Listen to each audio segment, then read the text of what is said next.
Welcoming the This yellow is film. Yeah, the but planet the yellow here, film. we do think.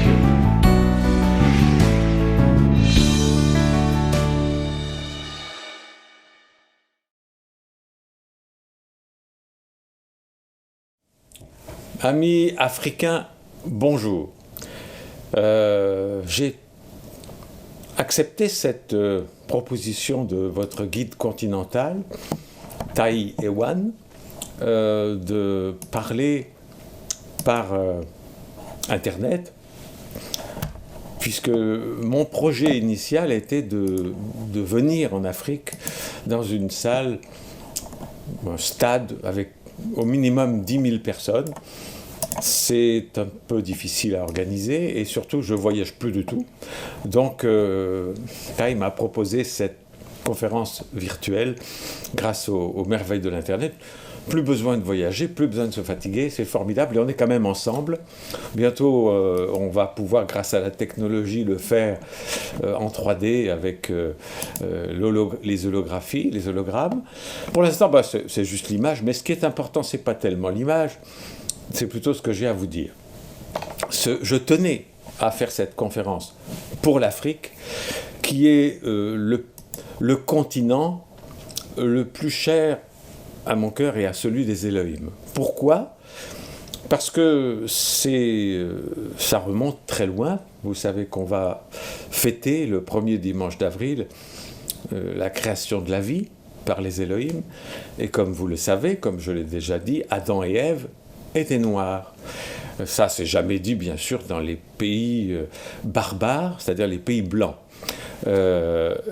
Alors, c'est pour moi, c'est pour les Elohim et pour moi, c'est très important de m'adresser aux peuples qui descendent de ces premiers humains créés par les Elohim, vous, et qui ont été, ces gens qui ont été si maltraités, si méprisés, et qui le sont encore. Et mon propos n'est pas tellement de faire de l'histoire et de parler du passé, car ce qui m'intéresse, c'est le futur de l'Afrique. Parler du passé, pleurnicher sur le passé, ça ne sert pas à grand-chose. Ce qu'il faut, c'est faire en sorte que l'Afrique devienne ce qu'elle devrait être, ce qu'elle n'aurait jamais dû cesser d'être, c'est-à-dire le continent le plus riche, le plus développé, le plus beau de toute la planète, car c'est fait pour ça. Vous avez en Afrique tout ce qu'il faut pour être le continent le plus riche du monde, pour être le continent le plus développé du monde, mais la barbarie des Européens, une minorité d'États européens, faut bien comprendre, on va quand même faire un petit peu d'histoire. Quelle a été, vous savez, il y a un écrivain célèbre français qui a écrit Le Péril jaune, c'est-à-dire les Chinois, quand la Chine s'éveillera, un autre écrivain français qui a écrit ça, c'est terrible. Ils vont envahir la planète parce qu'ils sont 1,5 milliard maintenant, ils vont être plus. C'est un danger, le péril jaune. Il y avait les esclaves noirs, là c'est le péril jaune. Les blancs, ils ont toujours raison, eux. Et donc, quand on parle de ça, vous savez que j'habite en Asie. Quand je parle en Asie de cette histoire, on me dit, vous savez, nous, c'est pas le péril jaune, ça nous fait rire, parce que on n'a jamais colonisé la planète.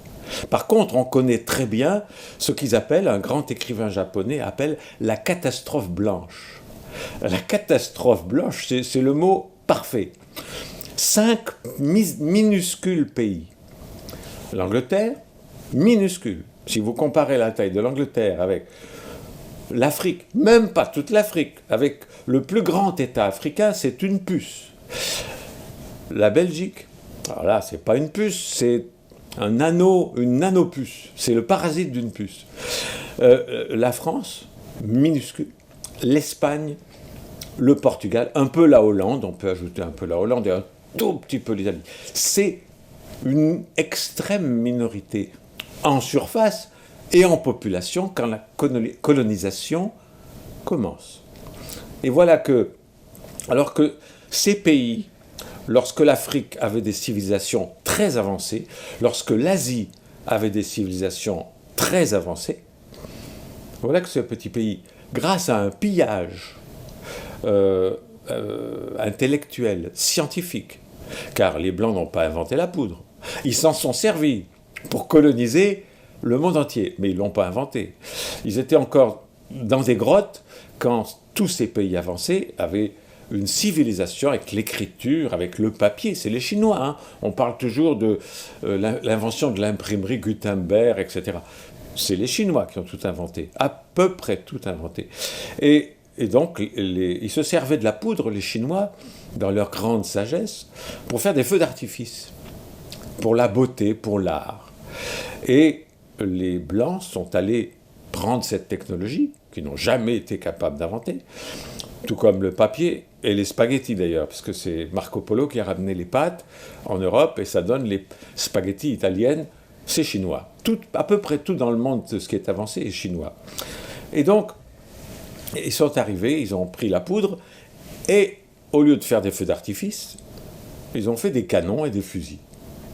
Et avec ça, ils sont allés envahir, créer des génocides, esclavagiser et massacrer la planète entière, à l'exception de 2 ou 3 pays. Toute la planète a été conquise par ces 5 ou 6 nains, je dis bien des nains de la planète, uniquement par une supériorité technologique qu'ils n'avaient même pas inventée. Voilà ce qu'est la catastrophe blanche. Alors, parler du péril jaune, évidemment, ça fait rire les Asiatiques parce qu'ils savent ce qui s'est passé. Et ces pauvres blancs barbares, c'est vraiment des barbares, parce que la barbarie, c'est ça. Ils appellent les autres des barbares. Ils ont la bouche pleine d'apporter la civilisation, d'apporter la démocratie. C'est complètement faux. Ce sont des barbares. Qu'est-ce qu'un barbare? C'est des gens qui arrivent, qui ne respectent pas les civilisations où ils arrivent, qui détruisent les cultures et les religions des pays où ils arrivent, qui esclavagisent ou qui soumettent sous une forme d'esclavage un peu différent, mais c'est pareil, qui s'appelle la colonisation, les peuples locaux. C'est la barbarie. C'est ce que les Romains avaient inventé ce mot, les barbares, c'est-à-dire des gens qui n'avaient pas de civilisation, des populations de l'Est de l'Europe, qui étaient des nomades barbares, et les Romains avaient peur qu'ils viennent, et ils sont venus quand même, piller la civilisation romaine qui était quand même assez avancée.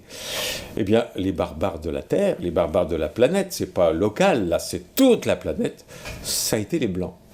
Et ils ont, vous savez, vous connaissez les résultats, toute l'Amérique du Nord et du Sud, l'Afrique, évidemment, n'en parlons pas, le Moyen-Orient, l'Extrême-Orient, et ils étaient tellement persuadés de leur supériorité, les pauvres blancs, barbares, que quand ils sont arrivés en Chine, et ça reste un des crimes culturels les plus grands de l'histoire de l'humanité, il y a les crimes de sang, ça on le sait, c'est des millions et des millions de morts, mais il y a les crimes culturels. Par exemple, c'est un des plus beaux exemples, et on peut en trouver d'autres. Par exemple, en Afrique, il y en a eu d'autres, il y en a eu partout. Ils sont arrivés en Chine, qu'ils ont bien sûr conquis, avec la poudre que les Chinois utilisaient pour faire des feux d'artifice. Ils ont fait des canons et des fusils, et ils sont arrivés en Chine. Et là, l'armée française, entre autres, occupe Pékin. Et, bien entendu, prend le palais d'été. Le palais d'été, ça transforme Versailles, hein, le plus beau palace, le plus beau palais français, le château de Versailles de Louis XIV, le roi Soleil, en une cabane à chiens, hein, une petite hutte. Le palais d'été chinois, c'était une merveille absolue, pas seulement par l'architecture, mais par les œuvres d'art extraordinaires, la littérature, les poèmes, tout ce que ça contenait. Et le général français, qui arrive, qui occupe tout, qui envoie les militaires partout, visite avec ses généraux ce palais d'été. Et il est écœuré, parce qu'il se rend compte que Versailles, c'est un petit HLM, Il se rend compte que la culture française dont il a la gorge pleine, c'est nul à côté de l'art, de la poterie, des sculptures, des peintures, de toute la culture extraordinaire chinoise. Et il dit, c'est inadmissible qu'une culture, une civilisation soit tellement supérieure à la nôtre. Qu'est-ce qu'il fait? Il fait brûler le palais d'été. Ça reste un des plus grands crimes culturels de l'histoire, que même le grand Victor Hugo a dit c'est la plus grande honte de la France. Le palais d'été a brûlé pendant plusieurs mois, pas tellement il était grand, jusqu'à ce que tous les livres, tout ce qui était beau et artistique, sauf quelques pièces pillées par ces généraux bien sûr, et ramenées dans les musées français, où elles sont toujours, et qu'ils devraient restituer d'ailleurs. Et c'est un des plus... Ils ont fait partout pareil, ils n'ont pas fait ça seulement là. Les Espagnols ont fait la même chose en Amérique du Sud, où ils ont détruit des œuvres d'art en or que les Incas avaient, pour faire des lingots, et pour enrichir l'Espagne. C'est partout, c'est les barbares, la barbarie absolue. Et ça c'est le passé. C'est le passé qui continue. Parce que ce qui est extraordinaire, c'est que ces Blancs qui n'avaient rien, qui étaient attardés mentaux, qui n'avaient pas inventé la poudre, qui n'avaient pas inventé l'imprimerie ni le papier, qui n'avaient même pas inventé les pâtes, ils arrivent en Amérique, les Indiens n'acceptent pas d'être esclaves. Qu'est-ce qu'ils font? Ils vont en Afrique, chez vous, ils prennent des esclaves, ils prennent tous les Noirs, les plus jeunes, les plus beaux, les plus forts et les plus belles, et ils emmènent tout ce monde-là en Amérique. C'est-à-dire, c'est vraiment, on ne peut pas imaginer plus barbare que ça. Alors vous allez me dire, comment se fait-il que les Elohim envoient un prophète blanc? Ça c'est une question, je sais que certains le disent. Pourquoi c'est encore un blanc? Après tout ce qu'on a subi, tous les crimes, toutes les destructions qu'on a subies, à cause des Blancs, pourquoi les Elohim envoient encore un blanc? Alors je vais vous surprendre. Je ne suis pas blanc. C'est pas la peau qui compte. Moi, je suis noir dans la tête. Je suis jaune dans la tête. Je suis toutes les couleurs. Je n'ai pas de couleur. Mais je suis d'abord noir, parce que je pense à tous les crimes qui ont été commis par les gens qui ont la peau un peu plus claire. Il n'y a pas de blanc en vérité. Vous savez. Ça, c'est blanc. Je suis assez coloré quand même. Il n'y a pas de noir non plus. C'est différentes de couleurs. Mais je suis noir dans la tête. Raël, c'est un prophète noir dans la tête. Vous avez chez vous des noirs de peau qui sont blancs dans la tête. Ce sont vos présidents qui s'habillent en costume cravate en copiant les colonisateurs, qui mettent leur argent en Suisse, qui sont les serviteurs, ce que les Français autrefois appelaient le nègre de maison. C'est une expression très claire. Il y avait toujours des esclaves qui étaient dominés, qui étaient vraiment écrasés, battus, torturés, tués, violés. Et puis il y avait toujours dans la maison un ou deux noirs qui avaient été civilisés. C'est-à-dire, on leur avait appris à parler, à se tenir comme il faut, à s'habiller comme il faut, c'est-à-dire comme les Européens, et ils étaient au service. Ils étaient tellement imbibés de la culture de leurs maîtres qu'ils les défendaient. C'est-à-dire que si les esclaves, les vrais esclaves, ceux qui travaillaient dans les champs comme des bêtes, se révoltaient, ils aidaient les maîtres à fouetter ou à tuer avec des fusils les autres noirs. On appelait ça le nègre de maison, c'est-à-dire un noir qui est au service de celui qui l'a asservi et qui finit par l'aimer et qui, lorsque l'esclavagisme a été aboli aux États-Unis, enfin, théoriquement aboli, ces noirs se sont battus pour que l'esclavage reste. C'est absolument fou. C'est-à-dire qu'ils s'étaient tombés amoureux du système qui les esclavagisait. Alors vous avez la même chose chez vous. Vos nègres de maison, ce sont les présidents qui sont peut-être noirs de peau, mais ils sont blancs dans la tête. Ils sont blancs dans la tête, la preuve, ils continuent de vous faire utiliser le franc CFA. Ils continuent de vous faire payer un impôt colonial à la France. Et la France m'intéresse plus particulièrement. C'est pour ça que je tenais à ce que cette conférence soit faite pour l'Afrique francophone. Les anglophones, ils m'intéressent moins. D'abord, ils sont moins nombreux en Afrique. L'Afrique a été vraiment la colonie de la France. Dans sa totalité, Afrique du Nord, Afrique du Centre, presque jusqu'à l'Afrique du Sud, c'est la France. Et il faut bien se rappeler que les pays anglophones n'ont pas de livre CFA. Il n'y a pas de monnaie anglaise CFA dans les pays anglophones. Il n'y a pas de franc CFA dans les pays arabes. C'est que l'Afrique noire, celle qui m'intéresse, qui est esclavagisée maintenant, financièrement, culturellement, en permanence. J'insiste, on parle parfois de néocolonialisme, c'est-à-dire une forme de colonialisme. Vous n'êtes pas colonisé, vous êtes esclave. Je vais vous expliquer pourquoi. Vous travaillez, plus de la moitié de votre travail, c'est pour la France. Les spécialistes peuvent vous l'expliquer beaucoup mieux que moi en chiffres. Tous les Africains de l'Afrique francophone, vous travaillez 50% de ce que vous produisez, c'est pour la France. Si les Français, on leur prenait 50% de ce qu'ils font, ça serait la révolution. Les Africains, ils acceptent, guidés par des nègres de maison, présidents, ministres, qui sont habillés exactement comme leur maître, costume, cravate, qui continuent de propager la religion des esclavagistes, car il faut bien comprendre que les Européens, et les Français en particulier, se sont servis de leur religion, l'Église catholique, pour asservir et esclavagiser toute l'Afrique. Et vous êtes là-dedans, et il y a eu soi-disant une décolonisation. Colonisation, décolonisation et esclavagisme financier. Vous êtes des esclaves. Qu'est-ce que c'est un esclave? C'est quelqu'un qui travaille juste pour avoir de quoi manger, de quoi s'habiller, de quoi se loger. C'est vous. À part vos dirigeants et une petite élite, je sais que tous les Africains, à la fin du mois, ils ont juste ce qu'il faut pour manger, pas toujours, pour s'habiller, pas toujours, et pour se loger, pas toujours non plus. C'est ça, être un esclave. C'est ne pas avoir le bénéfice de son travail.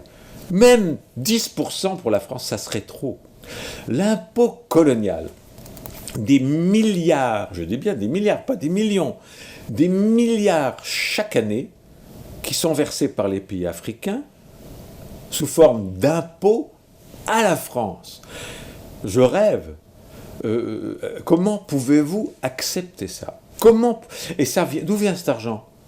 C'est pas, faut pas, parce que les gens disent, ben oui, c'est un impôt que le pays paye. Ça vient de votre poche. C'est votre argent à vous qui est donné. C'est complètement faux. Alors quand les Français sont partis, ils ont dit, on a fait des routes, on a fait des hôpitaux, on a fait des écoles, il faut nous rembourser.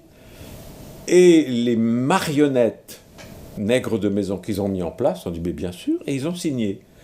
Voilà la situation dans laquelle vous êtes. Plus grave encore, qu'est-ce qui fait qu'un pays est indépendant? Vraiment indépendant. C'est le droit d'imprimer sa monnaie. Vous ne l'avez pas? Votre monnaie, c'est imprimée en France.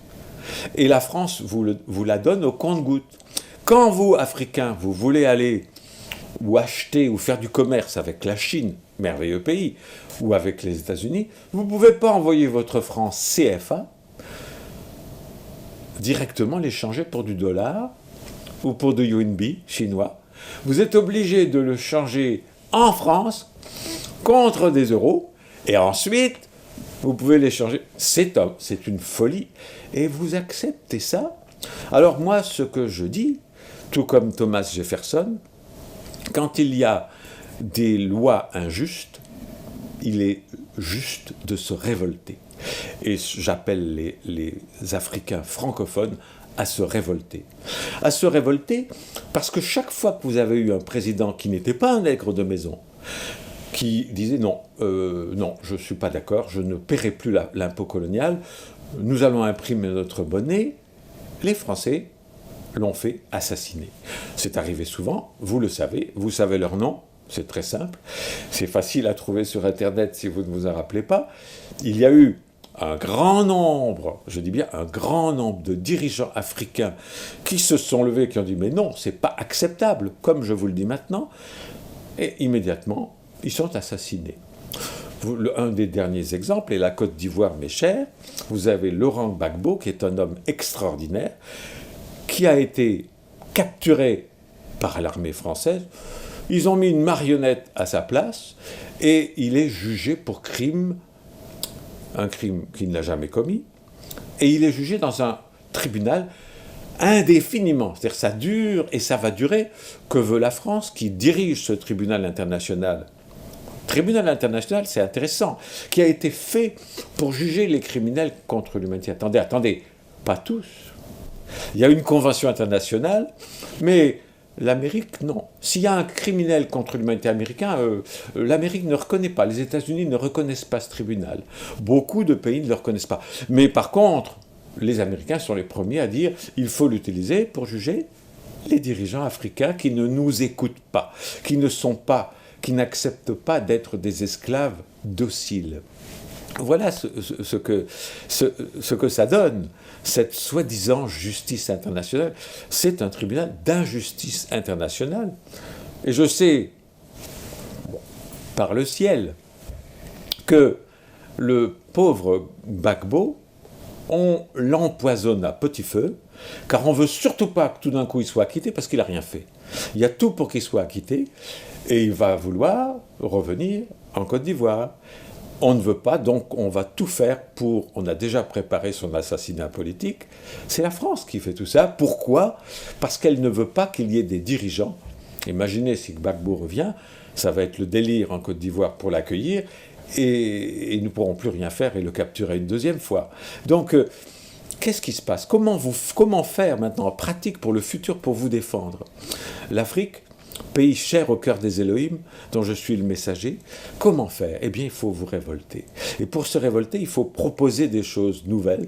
Il faut proposer de véritablement avoir un système qui empêche que des nègres de maison, encore une fois, des gens au service des esclavagistes, soient au pouvoir, et que le mouvement soit tellement fort que personne n'ose venir intervenir. Comment ils font pour intervenir ? Ça, c'est intéressant. Dans presque tous les pays de l'Afrique francophone, il y a des militaires français. Enfin, indépendants. Qu'est-ce que c'est l'indépendance ? C'est tout d'un coup un pays où il n'y a plus d'armée étrangère. Lorsque les États-Unis sont devenus indépendants de l'Angleterre, il n'est pas resté un soldat anglais. Ça, c'est l'indépendance. Lorsque l'Algérie est devenue indépendante de la France, il n'y a pas un soldat français qui est resté.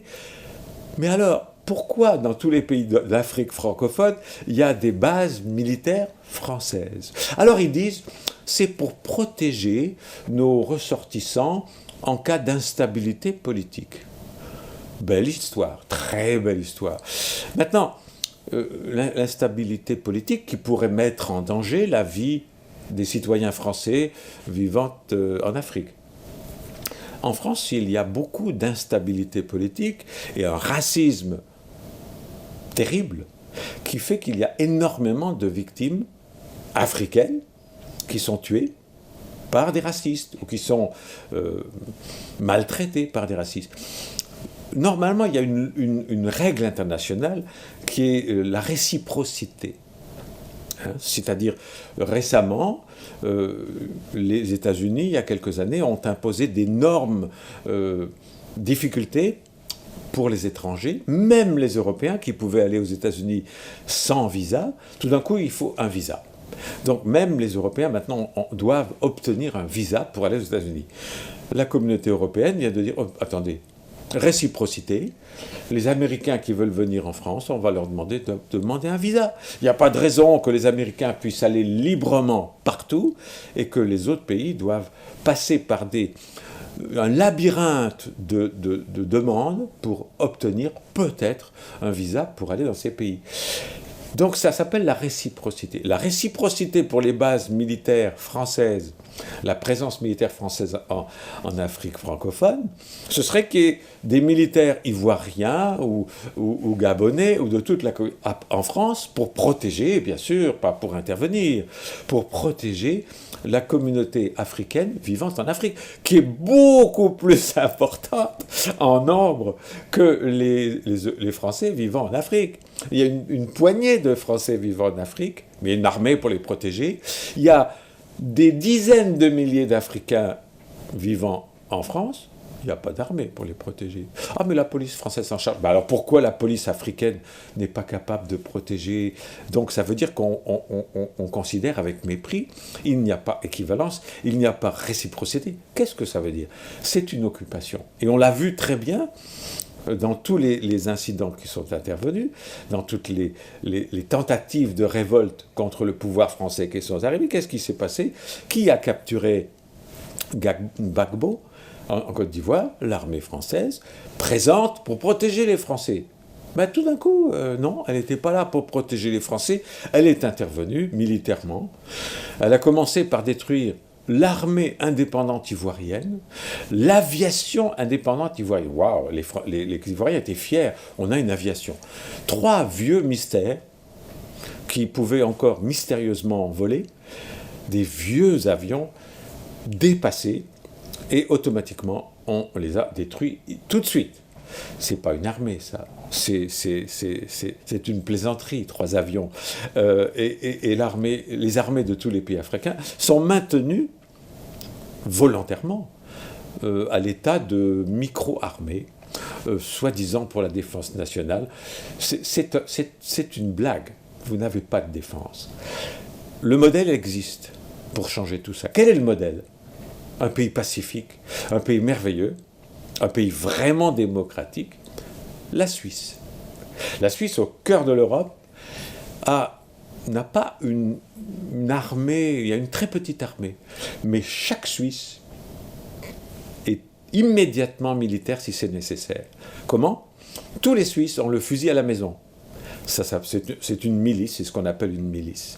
C'est-à-dire que tous les Suisses, ils font un tout petit service militaire de 2 semaines ou 3 semaines par an, c'est tout. Mais ils ont leurs armes à la maison et ils sont en permanence mobilisables pour protéger le pays s'il était attaqué. Ils ont une vraie démocratie aussi, puisque là, il n'y a pas de députés, il n'y a pas de choses comme ça. Dès que le peuple veut voter quelque chose, il demande ce que les Suisses appellent une votation, et que ça plaise ou non aux dirigeants, il doit y avoir vote, et vote du peuple. Et si le peuple est pour quelque chose, même si les gouvernants, les sages, ce qu'on appelle les sages en Suisse, sont contre, ils sont obligés de l'accepter. Ça, c'est une vraie démocratie. C'est le peuple, vous, qui décidez, et non pas des nègres de maison.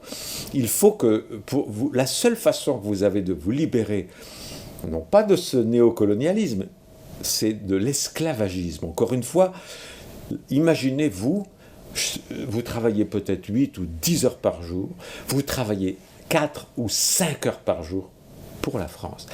Est-ce que vous accepterez ça longtemps? Si vous l'acceptez, ben vous êtes tous des nègres de maison. Est-ce que c'est ce que vous voulez? J'espère que non. Et c'est pour ça que je suis plus noir que vos dirigeants. C'est pas la couleur de la peau qui compte, c'est votre vie, votre intérêt, votre bonheur, votre bien-être et votre futur. Pourquoi il faut créer une armée populaire, une milice populaire dans toute l'Afrique, qui va de pair avec des royaumes-unis d'Afrique, que je promotionne depuis maintenant longtemps? Les frontières de vos pays sont artificielles, ont été décidées par les Européens, qui se sont réunis un jour et qui ont tracé la carte. On va se partager. Voilà, c'est un beau gâteau, l'Afrique, on va se partager. Ça, c'est pour vous, les Anglais. Ça, c'est pour vous. Ça, c'est pour nous. Et puis les Français ont pris un morceau sur des frontières dessinées sur une carte qui ne tenaient aucun compte des royaumes existants, des ethnies, des langues existantes. C'est une folie complète. Et c'est avec l'indépendance. On aurait pu espérer qu'avec l'indépendance, mais ils ne voulaient pas, les Français. On aurait pu espérer qu'avec l'indépendance, ce serait un retour à ce qui existait avant la colonisation, c'est-à-dire retour au royaume. Non. Ils ont tracé des frontières. Oh, les nègres de maison ont dit, on les garde. Voilà, on va faire un ministre, un président, on va élire des députés, on va copier, on va singer les blancs, on va tout faire comme eux. Et ça donne les massacres un peu partout de groupes ethniques qui se disputent parce que un autre groupe ethnique est à la présidence, a le pouvoir, et il maltraite les autres minorités ethniques. Ça donne ce que vous vivez, que vous savez, qui a été terrible entre les Hutsis et les Hutus, je sais plus, Hutus et Tutsis, dans un pays. Enfin, c'est des massacres partout, parce que vous vivez dans des frontières qui ne sont pas les vôtres. C'est pas vous qui avez décidé de ces frontières. Elles ne sont pas historiques, elles ne sont même pas géographiques, elles ne reposent sur rien. Elles ont été décidées par la catastrophe blanche que vous avez vécue, pire encore que les autres pays du monde, car pas un seul pays au monde n'en a souffert autant que l'Afrique. Il n'y a pas eu d'esclaves pris en Amérique du Sud, envoyés ailleurs. Peut-être parce qu'ils avaient la peau plus claire, c'est possible. Il n'y a pas eu d'esclaves pris en Chine, en Asie, en Inde, et envoyés ailleurs. Non, c'est jamais arrivé. En Afrique, oui. Ah, mais ils étaient noirs. Ça, c'est logique. Ils avaient la peau noire. Donc, c'est ça votre vie. Et ils sont prêts à recommencer. Ils sont prêts à recommencer à tout moment. Il y a déjà des projets des États-Unis de faire une base. Alors, ils viendront avec leurs armées pour vous amener la démocratie, pour vous amener les droits de l'homme avec des bombes. Vous l'avez vu, vous l'avez vécu, nous l'avons tous vécu en Libye, en Afghanistan, en Irak, les armes de destruction massive, la Syrie maintenant, où il faut protéger les populations du dictateur Assad. C'est une blague, c'est totalement faux, il est adoré par son peuple. Mais bien entendu, on veut le pétrole, on veut soutenir Israël, et on fait ce qu'on a fait, comme avec Kadhafi qui a été assassiné. L'extraordinaire Kadhafi, qui aimait l'Afrique, comme moi. Il n'était pas noir, mais il aimait l'Afrique noire. Il voulait créer une monnaie africaine, et c'est pour ça qu'il a été assassiné. Parce qu'il voulait créer des États-Unis d'Afrique, créer une monnaie africaine, et tout d'un coup, avec l'énorme fortune qu'il avait amassée par les ressources pétrolières de son pays, la mettre au service de l'Afrique. Extraordinaire. Ça a été rapide. Avec le criminel Sarkozy a poussé immédiatement l'attaque pour tuer Sarkozy. Et on connaît la suite, on connaît le résultat. Même chose avec Saddam Hussein. C'est partout. Et ils sont prêts à recommencer. Ils sont prêts à vous recoloniser si vous avez la moindre tentation d'échapper à leur contrôle. Si vous avez la moindre tentation nécessaire de ne plus utiliser le franc CFA, de créer une armée africaine, ils n'hésiteront pas à envahir de nouveau, sous prétexte de vous protéger d'un dictateur, d'amener la démocratie, comme ils avaient le prétexte d'amener le christianisme. C'est toujours des faux prétextes. Qu'est-ce qui les intéresse ? Les richesses, vos richesses. Je le rappelle, l'Afrique, c'est le continent le plus riche de la Terre. Vous êtes assis sur de l'or massif. Les ressources de vos pays sont infinies. Il n'y a pas de ressources similaires sur aucun autre continent au monde. Alors il faut penser à cela et il faut acquérir votre véritable indépendance. Et cette indépendance, elle commence malheureusement par une résistance armée. J'ai toujours été non-violent. Je suis pour la non-violence absolue. C'est nos valeurs.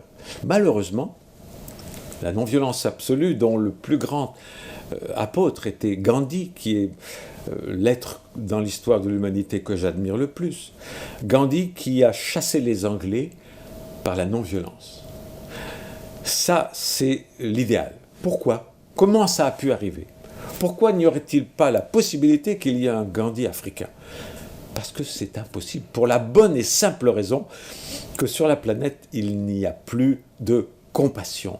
Qu'est-ce qui a fait que Gandhi, en jeûnant, en militant, en protestant d'une façon non violente, en entraînant avec lui des millions d'Indiens, des vrais Indiens d'Inde, pas les faux Indiens d'Amérique, des vrais Indiens, à faire des sittings, à s'asseoir et à refuser d'obéir aux Anglais.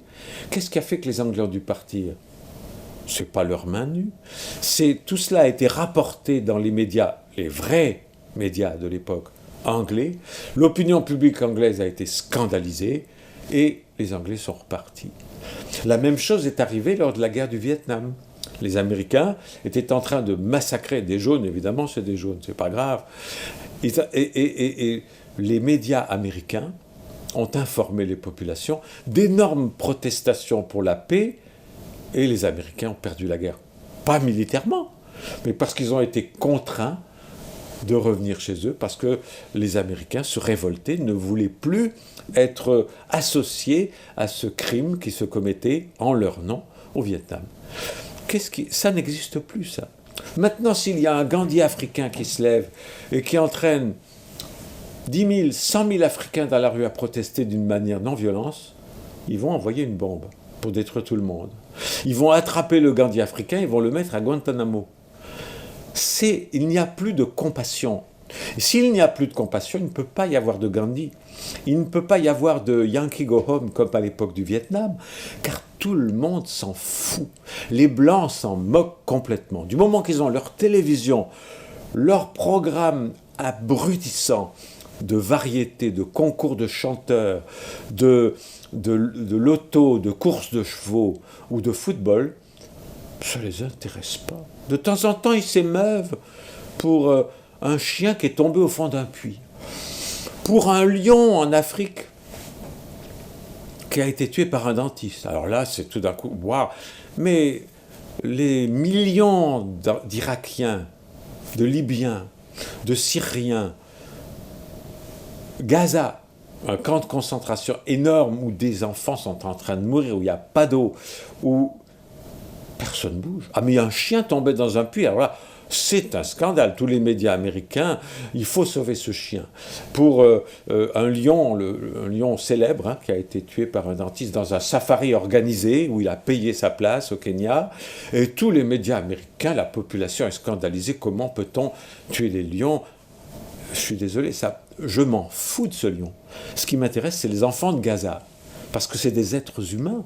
Il y a de la compassion pour un chien ou un lion, et pas pour les enfants irakiens, libyens ou de Gaza. Mais quelle est cette planète ? Est-ce que Satan a raison tout d'un coup ? Est-ce que nous sommes fous complètement ? C'est à mourir de rire pour ne pas pleurer. Alors, il n'y a plus de compassion, donc il ne peut plus y avoir de Gandhi. La non-violence ne peut gagner que dans un monde resté civilisé. Or, les Blancs ne sont plus civilisés. Ce sont des barbares. Et on le voit sur la planète entière. Les Asiatiques l'ont très bien décrit, la catastrophe blanche, la barbarie, qui s'était un tout petit peu adoucie à l'époque des médias, des vrais médias libres, avec Gandhi, avec la paix au Vietnam. Et les Américains et tous les pouvoirs ont maîtrisé cette compassion en faisant ce que les Américains appellent embedded journalists, c'est-à-dire qu'ils mettent des journalistes sélectionnés qui sont des serviteurs de l'État. Les journalistes, s'ils n'écrivent pas ce que le gouvernement leur a dit, et on les renvoie en Amérique, ils n'ont plus le droit d'écrire. Donc, les médias ne font plus leur travail d'information. Il n'y a plus personne comme un Zola pour dire « j'accuse ». Plus personne, ils perdraient leur travail le lendemain. À l'époque de Zola et de l'affaire Dreyfus, il y a eu un Émile Zola qui se lève et qui dit « j'accuse » en première page d'un grand journal français. Plus du tout. C'est absolument impossible. Parce que les journalistes sont eux-mêmes des esclaves des puissances financières qui maîtrisent le monde. Ils ne sont pas nombreux, cette puissance financière. C'est à peu près 60 familles qui possèdent la moitié des biens qu'il y a sur la Terre, qui dirigent les gouvernements. C'est des marionnettes, les gouvernements, ce n'est pas de la démocratie. Tout est payé, tout est organisé, et les gens croient que c'est de la démocratie. Et allez, oubliez ça, regardez votre programme de télévision, regardez votre match de football, on s'occupe de vous. Et pendant que vous, Africains, il vous reste les yeux pour pleurer, j'allais dire. Il vous reste de quoi manger, de quoi vous habiller. Et on essaie de vous vendre aussi des sports, et on essaie de vous vendre aussi de la musique. Et bien oui, les Africains, ils aiment danser. Allez, on va leur donner de la musique, comme ça ils ne penseront pas trop aux nègres de maison qui les gouvernent. Faites attention à ce qu'il y a sur vos programmes de télévision. C'est pas gratuit ce qu'on vous donne, c'est organisé. Heureusement, il y a encore quelques télévisions indépendantes, comme celle d'ailleurs qui retransmet cette conférence. Je sais qu'il y a des télévisions africaines qui la retransmettent. C'est précieux, cette indépendance des médias. Donc, j'insiste sur ce fait. Pourquoi je parle, vous allez me dire, pourquoi il parle de tout ça? Parce que les Elohim vous aiment. Et ils vous aiment libres. Ils vous aiment. Ils sont scandalisés par l'esclavagisme. Ils sont scandalisés par la barbarie blanche. Attention, il ne s'agit pas de tomber dans le racisme. Il y a des blancs, il y en a un ici, de peau, mais qui vous aiment. Il y a chez vous, il y a des Français qui vivent et qui aiment l'Afrique et qui sont prêts à prendre la citoyenneté ivoirienne, gabonaise, du Burkina Faso, en disant « j'aime ce pays, je veux en faire partie ». Et ceux-là, il faut les aimer, les protéger, car de la même façon que les Français devraient accueillir et aimer les Noirs qui choisissent d'être Français, parce que c'est beau de choisir, c'est pas la couleur de peau qui compte. Ce qui compte, c'est la mentalité d'esclave, d'asservir le pays de ses ancêtres à un autre pays. C'est ça qui est grave. Donc c'est pas du racisme. La barbarie blanche, c'est la barbarie d'un système dominant, malheureusement peuplé d'une majorité de blancs, et qui a massacré et esclavagisé le monde. Alors vous avez des alliés, vous n'êtes pas seul. Quelles sont les solutions pour que les Elohim retrouvent le sourire quand ils pensent à vous? Car ils pleurent en vous regardant. Les Elohim vous aiment. N'oubliez pas Adam et Ève, dont on va fêter la création dans quelques heures, étaient noirs. Et c'était pas par hasard, parce qu'ils ont voulu faire une race très belle, avec une couleur de peau très belle. Je trouve, personnellement, moi j'aurais préféré être noir de peau que blanc, je trouve que c'est plus beau. Les goûts et les couleurs, ça se discute pas. Je trouve que j'ai l'air d'un petit cochon rose, mais bon, c'est pas très grave, mais si je pouvais choisir, j'aimerais être noir. Voilà, c'est mon choix, c'est ma liberté. J'aimerais peut-être être vert un peu aussi, mais bon, ça c'est parce que j'aimerais ressembler un peu aux Elohim, qui ne sont pas blancs, qui ne sont pas noirs. Les couleurs, c'est magnifique. Alors, ce que je veux vous dire, quelles sont les solutions? Vous n'êtes pas seul. Il faut donc absolument que vous organisiez des votes où seront élus des représentants locaux et nationaux qui supportent, les États-Unis d'Afrique, les Royaumes unis d'Afrique, car vos chefs coutumiers, ce qu'on appelle des chefs coutumiers, on n'appelle pas le président français un chef coutumier, c'est un manque de respect. Vos rois, il y avait des rois. Pourquoi les rois africains, on dit « ah, c'est un roi africain », avec un mépris extraordinaire. Pas qu'on parle de la reine d'Angleterre, oh là là, oh la reine d'Angleterre, le roi du Belge, c'est beau, mais ça c'est du racisme. Qu'un roi africain ait un palais extraordinaire, et les Européens disent c'est scandaleux, comment se fait-il c'est scandaleux d'utiliser sa fortune pour avoir... La reine d'Angleterre utilise sa fortune alors qu'il y a des Anglais qui dorment dans la rue, qui n'ont rien à manger, dans des palais extraordinaires. Personne critique. Comment est-ce possible? Comment est-ce possible? C'est un deux poids, deux mesures. Donc, élisez des gens qui sont pour les royaumes unis d'Afrique. Supportez vos rois. Vous avez des rois, chefs coutumiers, c'est pas vrai. Vos chefs de village, ils ont toujours un roi. Supportez vos rois. Faites en sorte que ce pouvoir traditionnel, très important, soit responsable de cette dynamique africaine qui va unir tous vos pays, qui va ensuite créer une monnaie indépendante. Pour commencer, ça peut être une monnaie pour chaque pays, mais ensuite, très rapidement, il faut faire une monnaie des Royaumes-Unis d'Afrique, qu'il faudra appeler probablement l'afro, une monnaie unique. Plus de frontières entre vos pays, vous êtes le même peuple. Mais des royaumes indépendants, qui ont un pouvoir indépendant, avec un roi indépendant, des groupes ethniques que vous avez. Vous avez, je ne sais plus combien, 40 langues en Côte d'Ivoire. Ces 40 langues, c'est vous. C'est vous. Vous aimez parler votre langue. Je ne me souviens plus du nom de toutes ces langues, mais elles sont magnifiques. C'est vos langues. Alors il y a les Français en ont amené une. Il faut donc vous unir. Ensuite, il faut abandonner le français et retrouver vos langues.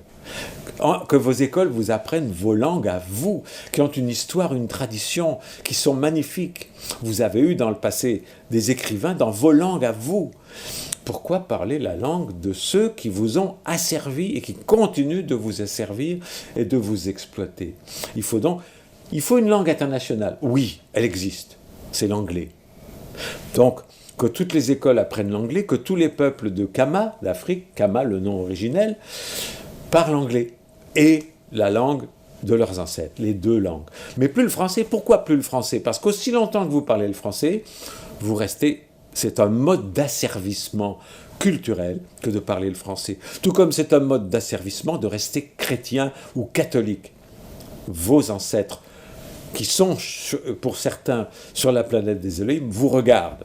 Et quand ils voient que vous êtes chrétien, alors qu'ils ont été convertis au christianisme avec un revolver pointé sur leur tempe, emprisonnés, battus, torturés pour accepter de devenir chrétiens, mais ils pleurent, ils vous renient vos ancêtres quand ils vous voient comme ça.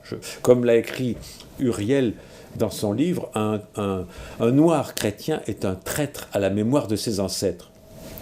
Apostasiez des religions chrétiennes, retrouvez vos religions que les Blancs, dans leur mépris, appelaient animistes. Parce que c'est un mot méprisant. Que c'était ces religions merveilleuses. Respecter la nature, aucune pollution, respecter l'environnement, pas de déforestation, cultiver ce dont vous avez besoin pour manger, au lieu de cultiver du chocolat vendu aux Suisses et d'acheter du lait en poudre. Enfin, ce sont des choses aberrantes et inadmissibles. Alors voilà ce que je voulais vous dire aujourd'hui. Et aussi, vous avez des alliés. Ces alliés, c'est la Chine et l'Inde. Pourquoi la Chine et l'Inde? Parce qu'ils ont été colonisés eux aussi. Et les Chinois, il vaut mieux avoir des Chinois qui viennent chez vous que des Français. Alors voilà, je vais pas faire trop long, j'ai déjà parlé beaucoup. Je pense que mon texte contenait les réponses aux questions que vous vouliez me poser. Vive l'Afrique, vive votre véritable indépendance. Ne payez plus l'impôt colonial. Ayez votre monnaie à vous. Utilisez votre langue à vous, vos religions à vous. Et les Elohim retrouveront le sourire.